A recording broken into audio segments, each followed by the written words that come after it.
The night was cold enough to make the cracked windows whistle, but Naomi Carter barely noticed the wind sliding through the apartment. She sat on the edge of the old mattress, watching her 3 children sleep closely together, their small bodies hidden under thin blankets.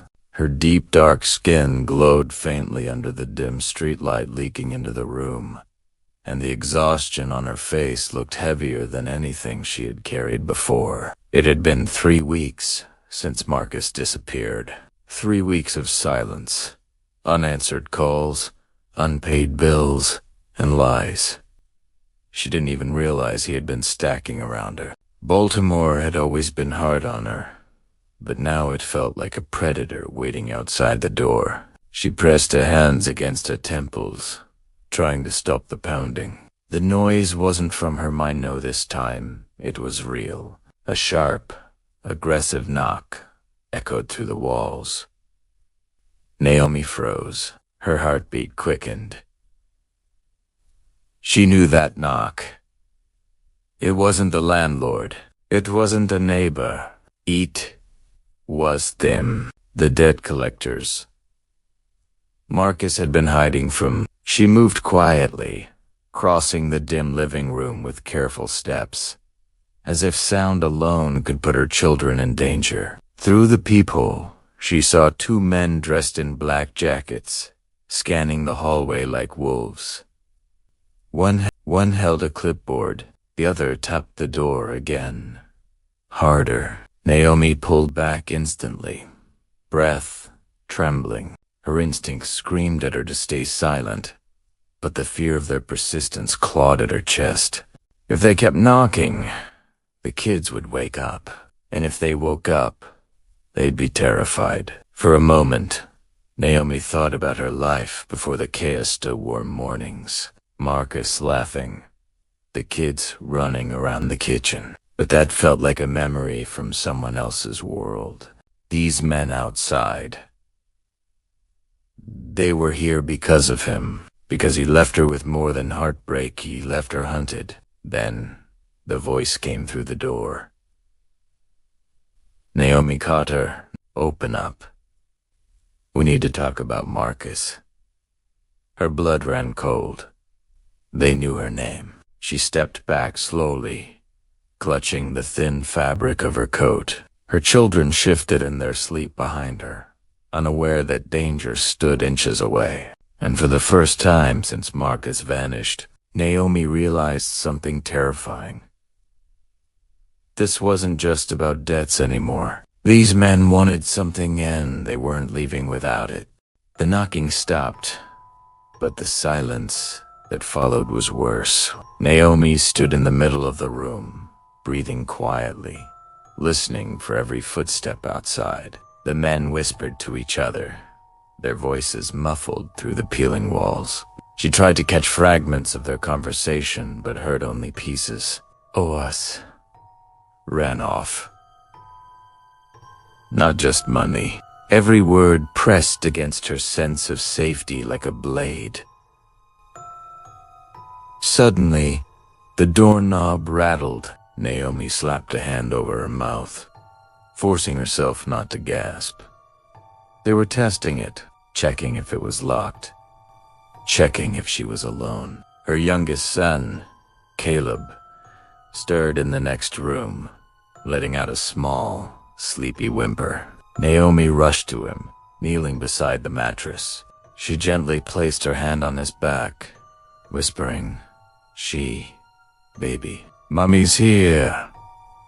Her deep dark skin glowed softly as the streetlight flickered again, casting nervous shadows across the floor. The men moved away from the door at last, footsteps echoing down the hall. But Naomi could still feel their presence, like storm clouds refusing to leave.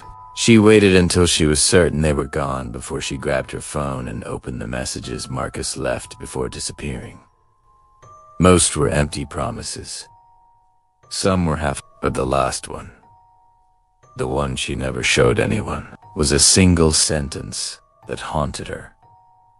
If they come, don't open the door, no matter what. Naomi swallowed hard, He had known. He knew they would come for him. He knew they would come for her. She stood up and moved through the apartment, gathering anything that looked important: birth certificates, school papers, the small folder of emergency cash she had been saving. The children needed safety. She needed distance from this place, from these men, from the debts she didn't create. But leaving Baltimore, where would she go? Who would take in a mother with 3 kids? No money, and no car. The city felt like a trap she couldn't escape. Yet staying felt like waiting for the wolves to return. Then, another sound pierced the air. A message. Her phone buzzed in her hand. Unknown number. We'll be back tomorrow. Make sure you reawake. Naomi's knees weakened. She grabbed the wall, fingers trembling. This wasn't a warning. It was a countdown. Time was slipping away, and tomorrow could change everything. She looked toward her children and felt something ignite inside her, not fear, but resolve. If danger was coming, she wouldn't face it helplessly. She would fight. She would survive. She would protect them, even if she had to run through the night to do it. Dawn arrived slowly, painting the sky with faded blues over the streets of Baltimore. Naomi hadn't slept a second. She sat at the table, head lowered, her deep dark skin illuminated by the pale morning light as she read the threatening message again and again. The weight of reality pressed against her chest. Tomorrow meant judgment, confrontation, possibly violence. She didn't have the luxury of time anymore. Her oldest son, Isaiah, woke first. At 12 years old, he was already carrying more than he should. His dark skin and tired eyes reflected the same exhaustion Naomi felt. "Mom, are we moving again?" he asked quietly. Naomi hesitated. She didn't want to lie, but she couldn't tell him everything. Not yet. "We might," she whispered, "but I need you to be strong today. Strong for your brother and sister." He nodded, understanding more than a child should. As the morning went on, Naomi made small preparations, packing essentials, discarding anything unnecessary, rehearsing in her mind what she would do if the debt collectors returned. Every sound outside made her flinch. Every footstep in the hallway made her heart race. She wanted to scream, cry, break down, but her children were watching. By afternoon, the tension was unbearable. Naomi checked the windows, locked the door twice, and kept her phone in her pocket. Her thoughts spiraled through worst-case scenarios, but she forced herself to breathe. She was a mother. Mothers don't get the luxury of falling apart. Then, at 5:13 p.m., there it was. The knock. 3 slow, heavy bangs that shook her to the core. Her children froze. Naomi stood up, body trembling but eyes fierce. Before she could say anything, a voice spoke from the other side. "Naomi, last chance. Open the door." She didn't move, didn't answer, didn't breathe.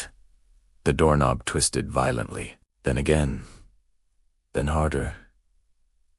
Her youngest began to cry. Isaiah pulled his siblings close. Naomi stepped in front of them, shielding them with her body. Her heart thundered, but her voice was steady when she whispered, "Stay behind me, no matter what happens."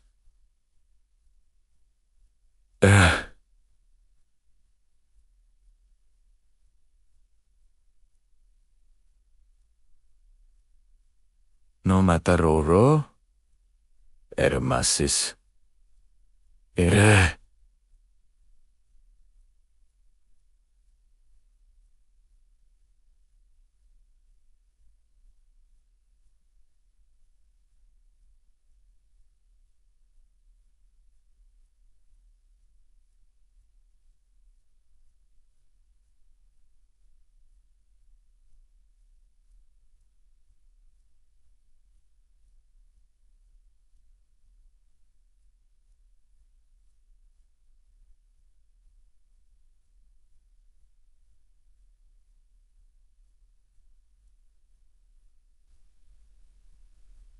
The banging stopped abruptly.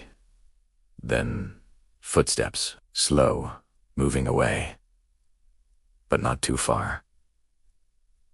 A final message slid under the door. Naomi stared at the envelope, fear crawling up her spine. She picked it up with shaking hands and opened it. Inside, there was no bill, no warning, just a picture.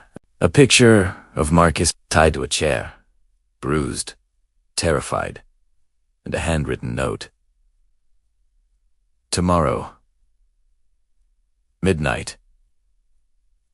Bring what he owes, or you're next. Naomi felt her world collapse and rebuild in the same breath. This wasn't about money anymore. This was a trap, a threat. A war she never asked for, but she wasn't running anymore. She lifted her chin, wiped her tears, and looked at her children. Tomorrow, she whispered, everything changes. If you want to know what happens next, don't forget to like, comment, subscribe, and stay ready for episode 3. The story is just beginning.